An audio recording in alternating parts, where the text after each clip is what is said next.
弟がまた泣いている。私の弟に何をしているの？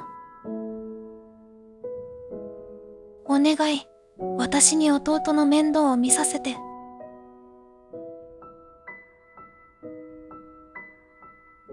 ママ、どこにいるの？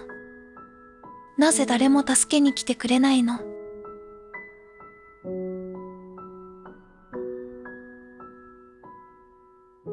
私はマリー・テレーズ・シャルロット・ド・フランス。フランス国王、ルイ16世の長女。華やかなベルサイユ宮殿で育ち、周りからはマダム・ロワイヤルとしてもてはやされた。私は本を読むのが好きで、だんだんと人見知りになっていった。パパに似たのかな。そんな私を、ママはよく舞踏会に連れ出してくれた。でも、大人たちは陰でママの悪口を言っていたわ。マリー・アントワネットはオーストリアから来た田舎者だって。すごく悔しかった。私、何も知らなかったから。ママはとても優しかったわ。でも、私が足の怪我を隠していた時にはすごく怒られちゃった。だって、もし痛がっていたら彼女が悲しむでしょ。わざと踏んだわけじゃないもん。こんなに大げさにしなくてもいいのに。そして私が10歳になった頃、突然大勢の人たちが宮殿に押し寄せてきた。すごく怖かった。私たち家族は宮殿を追い出され、最終的にこのタンプル島に閉じ込められた。彼らを恨んではいけないよ。そう言い残して、パパは処刑された。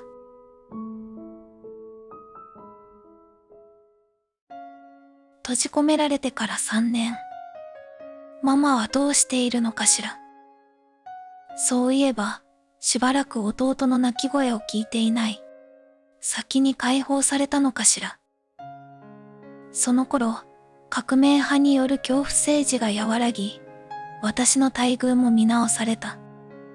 彼女は私の新しいお世話係、ド・シャトレンヌ夫人。あら、ひどい声だわ。ほとんど喋ることがなかったから、喉がおかしくなってしまったのね。彼女はとても優しい人だった。そして私は、ママやおばさんがずっと前に処刑されていたこと、弟は病気で死んだことを伝えられた。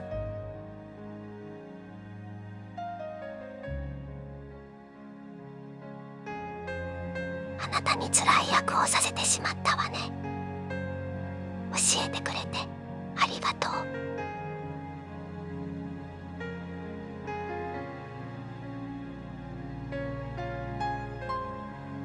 それから半年後、私は突然解放された。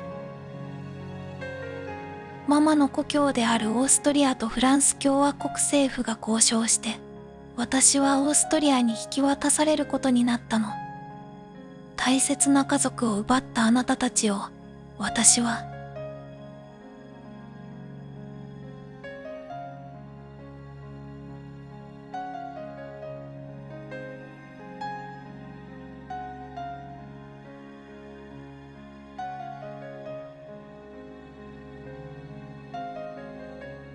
この人はオーストリアの皇帝、フランツ2世、ママのお兄ちゃんの息子。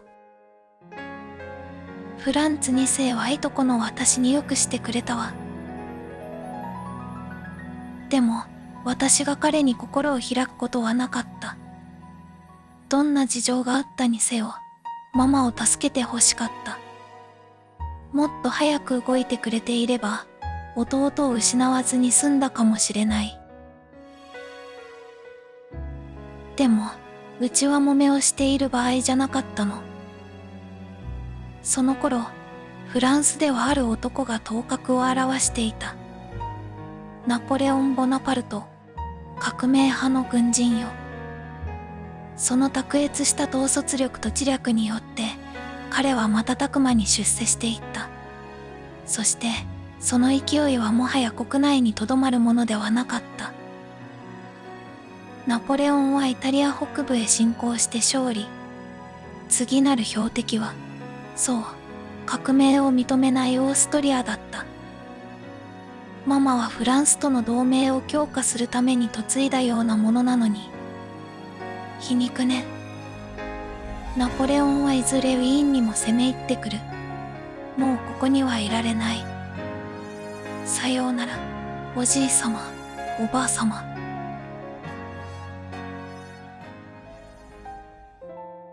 国外への脱出には何かとお金がかかる。私は資材を売り払ってお金を工面していた。そんなある日、あの人は、彼はパパやママが信頼していた友人、フェルセン伯爵。特にママとは仲良しだった。こんなところで何を。彼と最後に会ったのは7年以上も前のこと。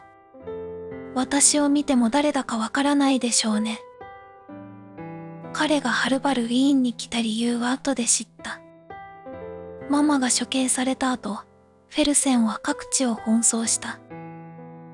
王家の遺品や暴動で盗まれた宝石類なんかを取り戻すためにね。自分のお金も随分使ったんじゃないかしら。そして、それを私に相続させるようフランツ2世に掛け合い、認められたの。フェルセン、ありがとう。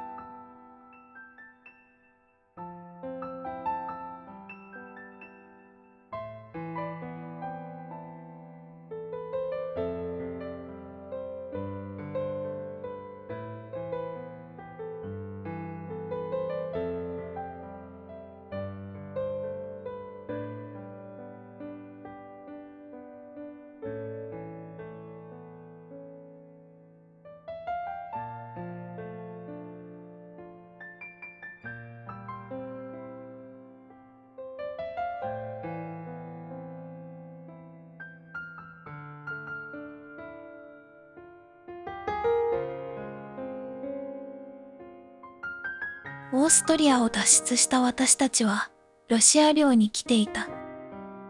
ここはミタウ城。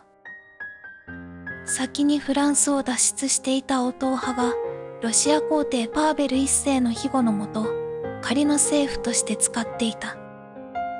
パパの2人の弟たちもここに逃げ込んでいた。このおじさんはプロバンス伯。私の弟が亡くなった後、ルイ18世を名乗っていたわ。こっちのおじさんがパパの下の弟、ワルトワ伯。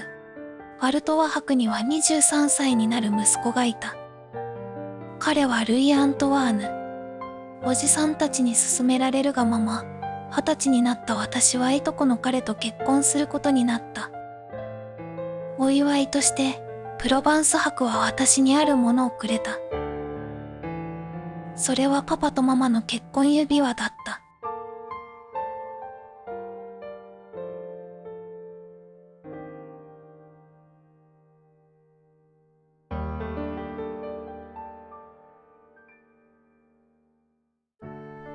夫は決してハンサムではなかったけど、優しい人だった。真面目で内向的なタイプ。まるでパパみたいね。でも、そんな夫の男らしい一面を、私はすぐに知ることになった。彼は前線に向かい、ナポレオンと戦うことを望んだの。どうかご無事で。大丈夫。一人ぼっちには慣れてるから。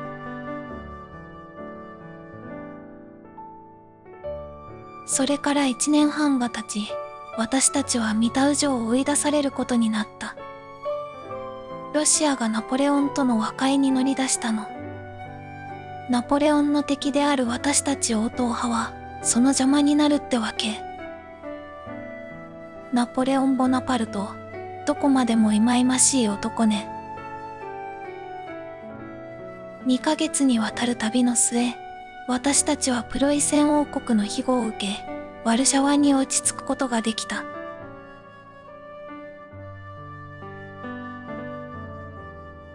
ワルシャワでは質素な生活を心がけ、貧しい人々への奉仕も忘れなかった。そして3年の時が過ぎた。1804年、ナポレオンはついにフランス皇帝を名乗り、その独裁的な支配力は絶大なものとなった。民主主義が効いて呆れるわ。帝国となったフランスの影響力は強まるばかり。私たちの居場所はどんどん奪われていった。そして、夫との再会を果たした私たちは、海を渡ることを決意した。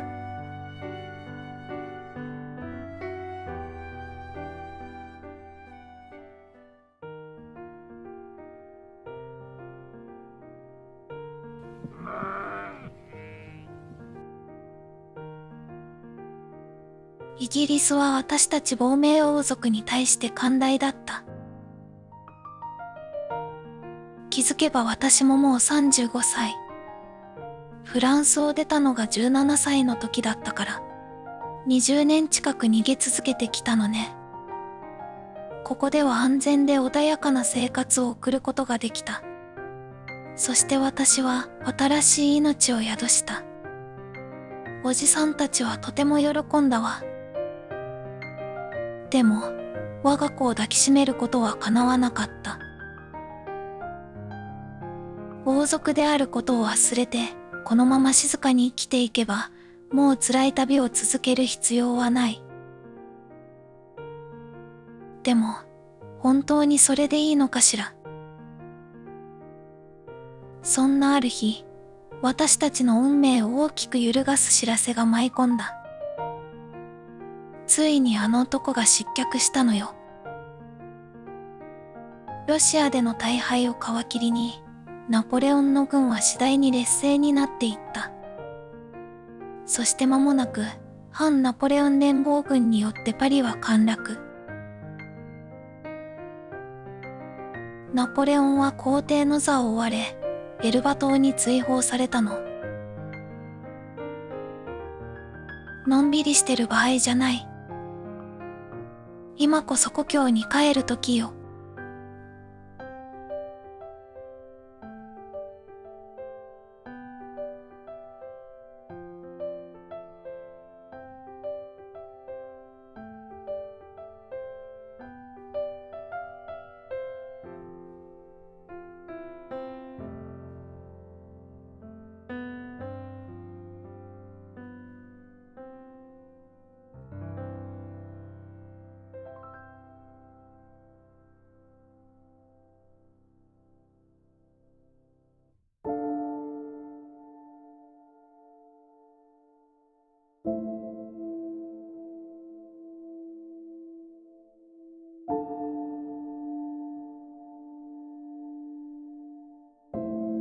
フランスは長年の戦争で疲弊しきっていた。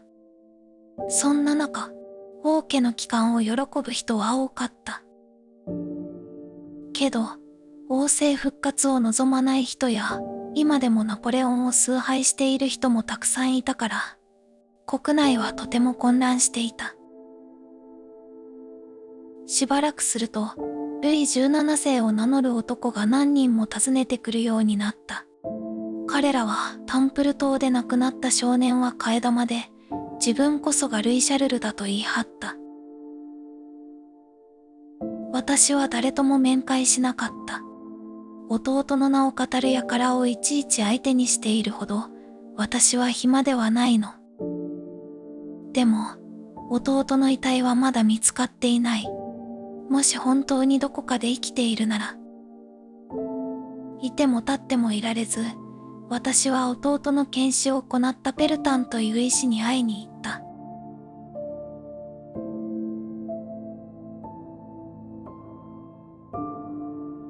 彼は断言した。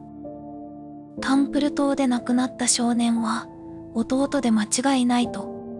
そして革命派によって遺体が冒涜されることを予見した彼が、弟の尊厳を守るために密かに心臓を持ち去ったことも告白してくれた。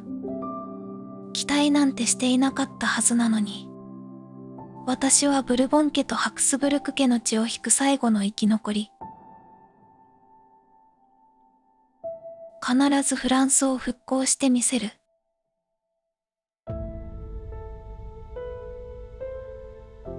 革命の意義は理解している。多くの市民が貧困にあえいでいたことも知っている。でも、大切な家族の命を奪った彼らを、私はどうしても許す気になれなかった。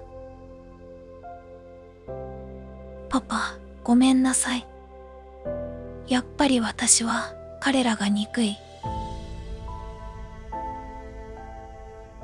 王党派と革命派の溝はなかなか埋まらなかった。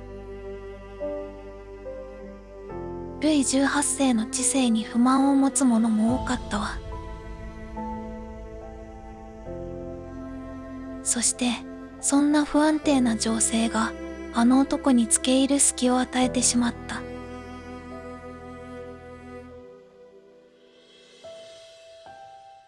エルバ島を脱出したナポレオンがフランスに上陸。行く先々で兵士を集め、パリに進軍してきたの。悔しいけど、彼のカリスマ性は相当なものだった。大勢が王室を裏切り、彼についたわ。ルイ18世はたまらず国外へ避難した。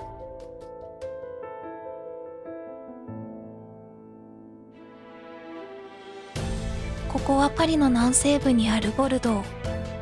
私はフランスにとどまり、夫と共に国王軍を指揮していた。もうあの男の好きにはさせない。敵は対岸まで迫っていた。怖い。でも、これ以上背を向けるわけにはいかない。私は声を振り絞り、兵士を鼓舞した。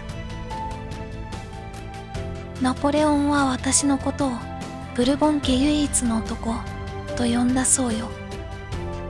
称えているのか、けなしただけなのか。一時的に国王軍の士気は上がったものの、兵力の差は歴然。敗北するのは目に見えていた。私たちは軍を引く決断をした。そして、再びイギリスへ向かった。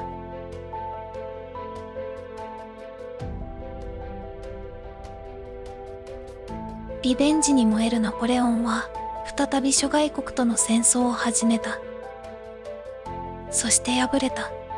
二度目の天下は、わずか100日ほどで終わりを迎えた。彼は再び追放され、二度と戻ることはなかった。私たちはフランスに戻り、王政の完全復活を目指した。そして、王党派による報復が始まった。ナポレオン派は虐げられ、多くの革命派が処刑された。私が扇動したという噂も立ったわ。いつしか私は、復讐のために舞い戻った王女と呼ばれるようになった。それから10年も経たないうちに、ルイ18世は亡くなった。もう一人のおじさん、義父でもあるアルトワ伯が王位を継ぎ、シャルル10世として即位した。こうして私は45歳で王太子妃になった。私はママと違って贅沢をしなかった。派手なドレスなんて欲しくなかった。おいとめいには貧困について繰り返しと聞き聞かせた。国民から愛される王族に育って欲しかった。私たちと同じ運命をたどらないために。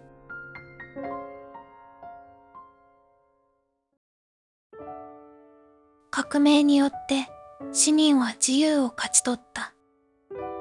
ナポレオンが法を作り、彼らの夢を形にした。多くの血を流し、フランスは生まれ変わった。でも、シャルル10世は王権の強化に執念を燃やした。貴族や聖職者を優遇し、市民からは多くの権利を奪い去った。まるで革命前のフランスを取り戻そうとするかのように。そして1830年7月、積もり積もった国民の不満はついに爆発。各地で暴動が起き、再び多くの血が流れた。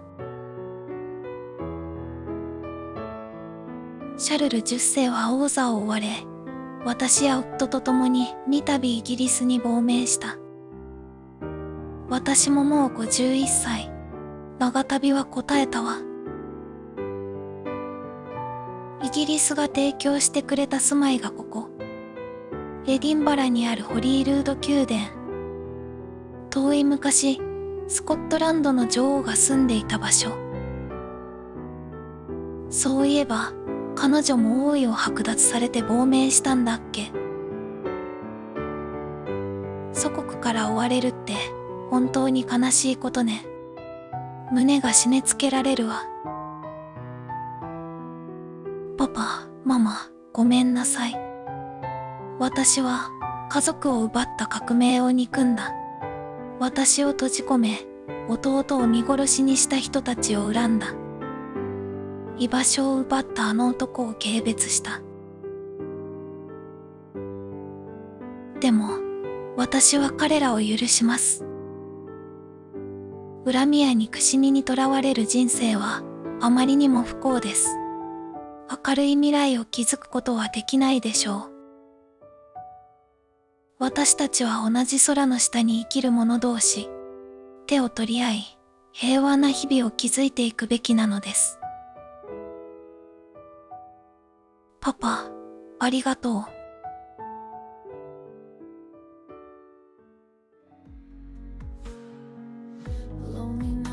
Silent cries, stars no longer light the skies. Your goodbye, 100 lies, in pain and hurt, my heart comply. I reach for you, but you're not there. Wind blows gently through my hair. It's whispered secrets I can't bear. In the void, I feel your stare.Why'd you leave me in the cold? Stories left untold. A love that turned so old. In the dark is where I fall.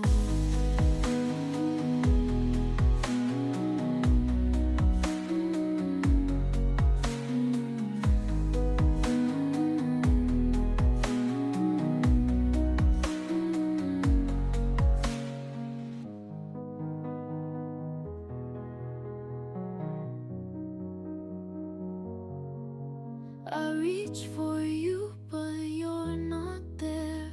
Wind blows gently through my hair. It's whispered secrets I can't bear. In the void, I feel your stare. Why'd you leave me in the cold? Stories left untold.A love that turns so old. In the dark is where I fall.